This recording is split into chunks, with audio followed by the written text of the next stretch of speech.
నమస్తే రైతు మిత్రులు అందరికీ నమస్తే. మాకు అయితే వాన మళ్ళీ ఆపింది దుక్కి.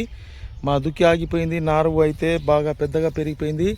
మేము కట్ చేసి పెట్టాలని అనుకుంటున్నాం. చూడండి, నారు అయితే పెద్దగా అయింది.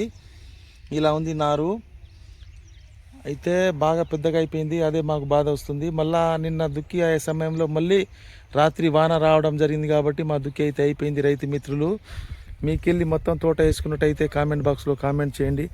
మాది అయితే ఇట్లా ఆగింది. మళ్ళీ ఇంకో సాలు దున్ని రొటవేటర్ కొట్టి అచ్చు తీసే మూమెంట్లో మళ్ళీ వర్షం రావడం జరిగింది. మా పత్తి చేను అయితే ఇలా ఉంది చూడండి. నేను ఐడెన్సిటీ పత్తి విత్తనాలు అని చెప్పిన కదా, దగ్గర దగ్గర వేసుకునే విత్తనాలు ఇట్లా ఉందన్నట్టు. చూడండి, ఇప్పుడే కాపుకు వస్తుంది. దీనికి కొంచెం పల్చగా యూరియా వేద్దామంటే యూరియా బస్తాలు అయితే టైట్ ఉన్నది. యూరియా బస్తా కోసం పోతే పెద్ద చికాకు అవుతుంది. రోజు లైన్లో నిలబడి తిండి తిప్పలు లేకుండా లైన్లో నిలబడి ఇబ్బందికరమైన విషయం అది.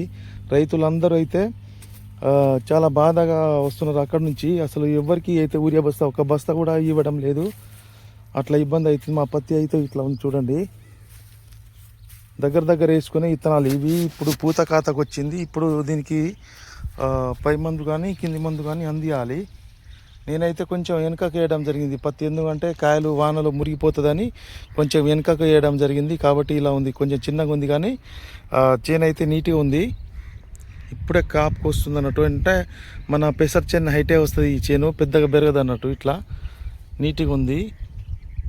చూశారు కదా రైతు మిత్రులు. అయితే ఈ విషయం ఏంటంటే, నేను యూరియా బస్తాలకు పోతే అక్కడ నేను కాంగ్రెస్ పార్టీలో తిరిగేవాడిని. అయితే ఈ విషయం ఏంటంటే, నువ్వు ధర్నా చేయడం ఏంది అని అడగడం జరిగింది. నేను ధర్నా పార్టీ మీద చేయలేదు. ఏవోసారి వచ్చి మాకు సమాధానం చెప్పాలి. ఒక్కరోజు కాదు, 2 రోజులు కాదు, 2-3 రోజుల కాంచి నేను వస్తున్నా.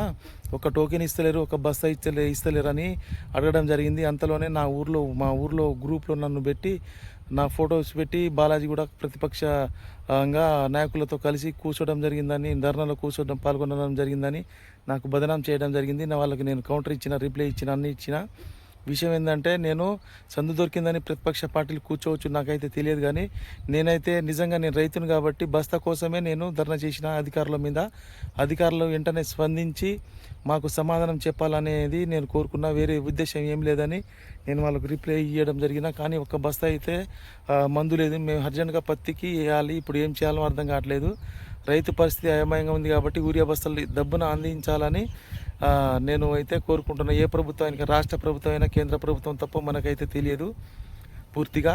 కానీ మనకు బస్తాలు అందిస్తే చాలా బాగుంటుంది. ఎన్ని రుణమాఫీ చేసినా, రైతు బంధు ఇచ్చినా, ఏం చేసినా కూడా, రైతు భరోసా ఇచ్చినా కూడా ప్రయోజనం లేదు. ఇట్లాంటి సకాలంలో మనకు మందు బస్తాలు కానీ అన్ని సౌకర్యాలు మనకు అందిస్తే కానీ రైతు బయటపడే అవకాశం లేదు. కాబట్టి చాలా ఇబ్బందిగా ఉంది. కాబట్టి మనకు రైతుల్ని ఆదుకునే ప్రభుత్వమే కావాలి, రైతుకు ఆదుకునే అధికారులు కావాలి, రైతుని ఆదుకునే మనుషులు కావాలి.